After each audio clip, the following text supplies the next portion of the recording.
Thank you for joining me on Cakes Glorious Bakes today. I'm going to be making one of my favourites today, guys, which is a Welsh cake.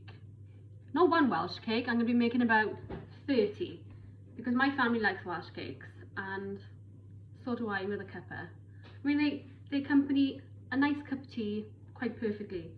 So if you like Welsh cakes and you want to know how to make Welsh cakes, stay tuned because I'm going to show you how to do it.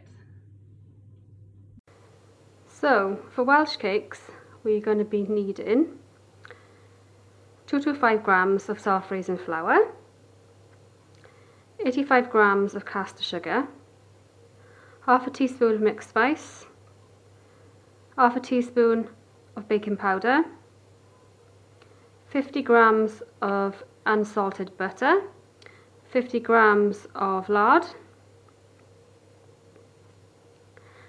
a splash of milk,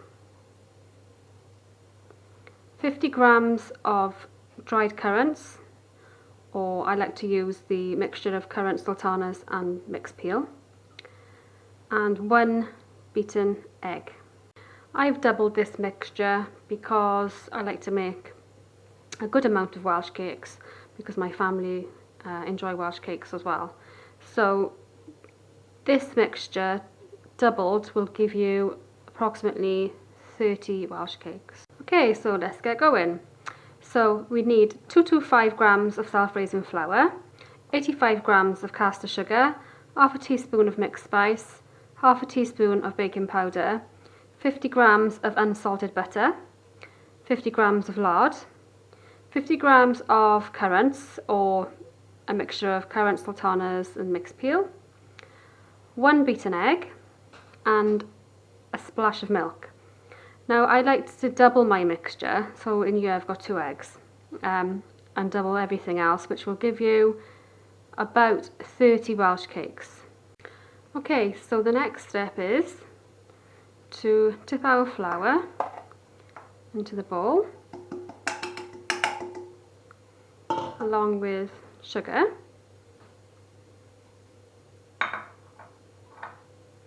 mixed spice,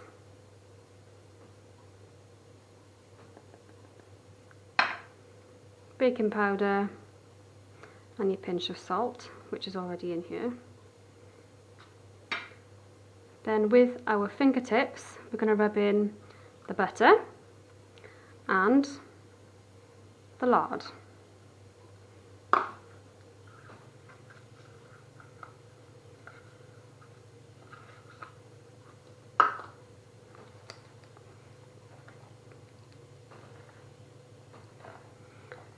It's easier to cover the flour over the butter and the lard first, and it gets your fingers less sticky and mucky.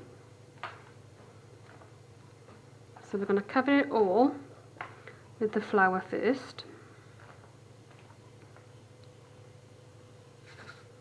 We dust off our hands and then we're going to be doing some mixing. So the next step is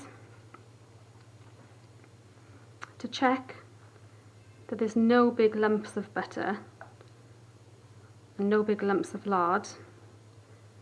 So as you can see, this is nice and quite fine. And if there is any lumps, we just get our fingertips and we mix it in. So I'm happy with that. In we go with the dried fruits. Give it a good little mix in.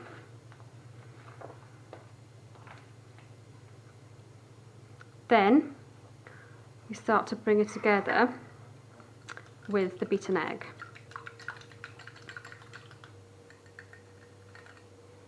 Now I like to do this with a knife to start off because it can be quite sticky and quite messy. So we just start to bring it in with a knife.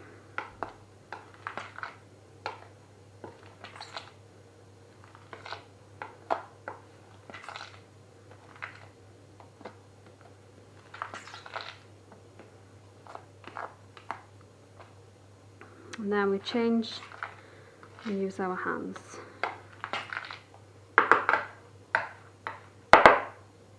So in we go with our hands and bring it all together.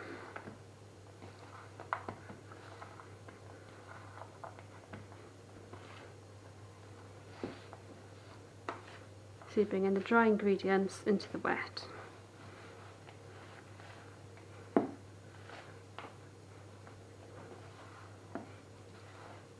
And then, when this is all mixed in, we're going to slowly start to add our milk. Just a little at a time, because we don't want it too sticky.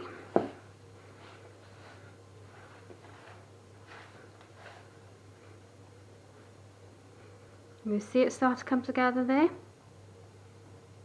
That's the kind of texture we're looking for it to all come together nicely and form one big ball.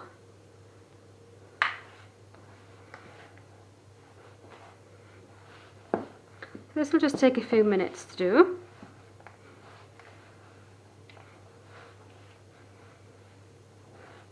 As you can see, it's starting to come together quite nicely.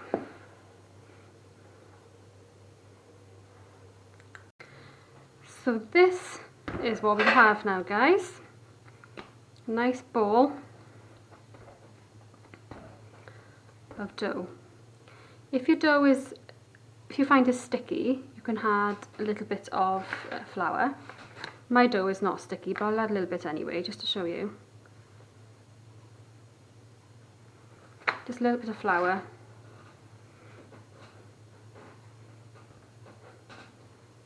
And then it just helps to bring it together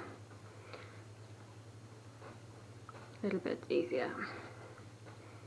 So what I'm going to do with this now is, we're going to chill this for about half an hour, or you could even do it overnight if you wanted to, because then it's going to be easier when we're rolling it out and cutting it. So this is going to go to chill now for half an hour. Excuse my coffee machine behind me. Ah, dear. So use our dough ball, sit it in some cling film overnight. Okay, so my dough has been chilling overnight. I've rolled it out, let it stand for about half an hour just to soften back up enough to roll out.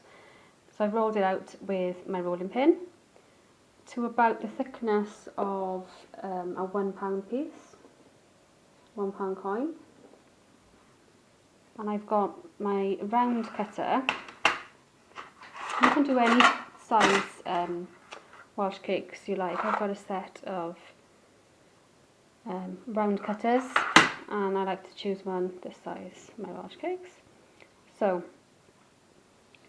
you place your cutter onto the dough, press down firmly, and then with your next one you do it as close as possible to the last one you made, because that's going to give you more Welsh cakes at one time. So you keep going around as close as you can next to the last one. As you can see, the fruit is distributed nicely throughout the dough, so with every Welsh cake you get some fruit.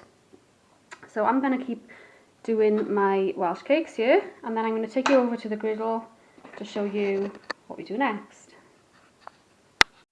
So we have 36 Welsh cakes out of the mixture.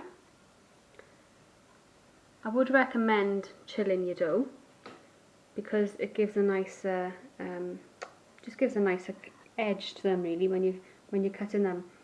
Because if you're trying to roll it out and bake them straight away, the dough is just too soft and it doesn't tend to hold its shape. So these hold quite nicely, and they're quite a nice thickness as well.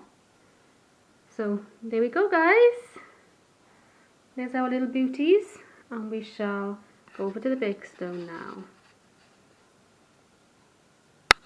So the bake stone is on a medium heat, which will give it about 10 minutes just to heat up. And then we just put a little bit of butter on, just to see how hot it is.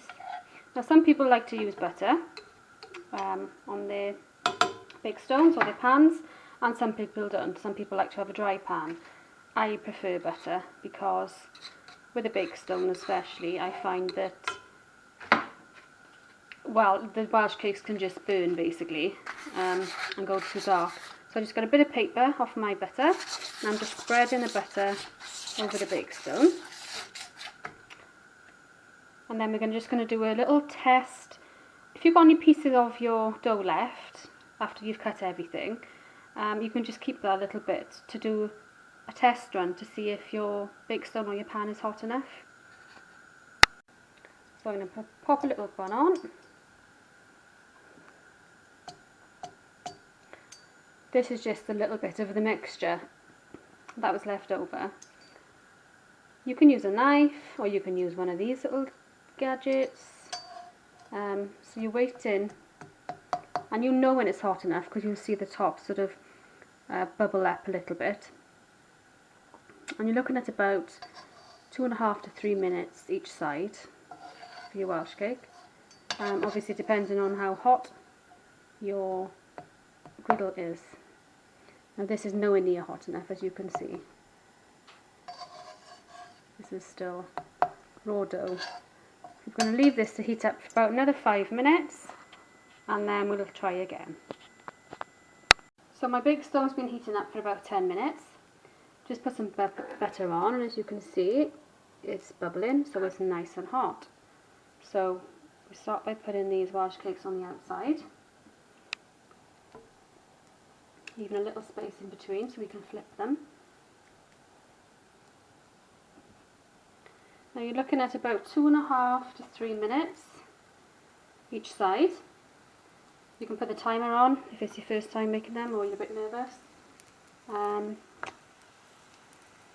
And then you want to flip it over to the next side. And you're looking for a nice firm top and bottom to the Welsh cake, and just a nice golden colour. You don't want it over coloured, and we definitely don't want them burnt, because nobody likes a burnt Welsh cake, guys. So as you can hear, the beeper's going, the alarm, and I've started flipping. You've got a nice golden outside, and it's nice and soft still inside, so this is what we're looking for. So here's the finished product, guys. We have about 37 Welsh cakes, and this is the result you're looking for. Yum yum yum. Well guys, it wouldn't be right if I didn't try these freshly baked beauties, now would it? So soft.